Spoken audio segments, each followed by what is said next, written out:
Durant des siècles, les femmes avaient interdiction de dire ce qu'elles pensaient et encore moins de s'engager dans la philosophie comme les hommes. C'était vraiment quelque chose qui était destiné aux hommes, quelque chose que les hommes seuls étaient considérés comme aptes à faire, à raisonner.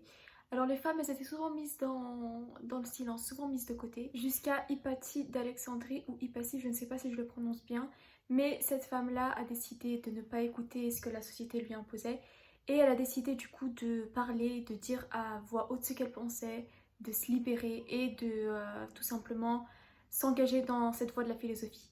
Faut préciser que c'était une mathématicienne brillante, que c'était une personne qui avait un grand savoir et qui voulait tout simplement être aussi libre que les hommes dans ce côté-là. Cependant, elle a assez mal fini parce qu'elle a fini assassinée par des moines et du coup c'était le prix à payer. Sa volonté de vouloir dire ce qu'elle pense et d'être libérée ne plaisait pas à la plupart des moines et des personnes qui vivaient à cette époque-là.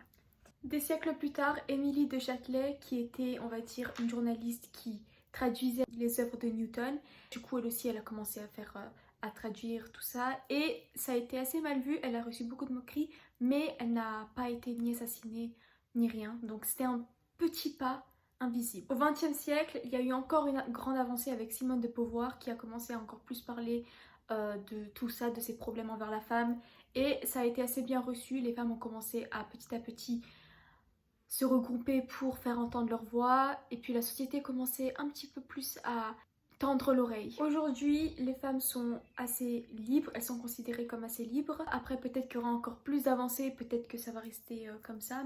Mais voilà, pour l'instant, les femmes ont le droit de parole et puis il y a beaucoup de choses positives qui ont été faites. Mais ça a été un long chemin et une a même été morte dans le passé par rapport à ça. Vous, qu'est-ce que vous en pensez de tout ça? N'hésitez pas à me le dire et merci d'avoir regardé cette petite minute suspendue.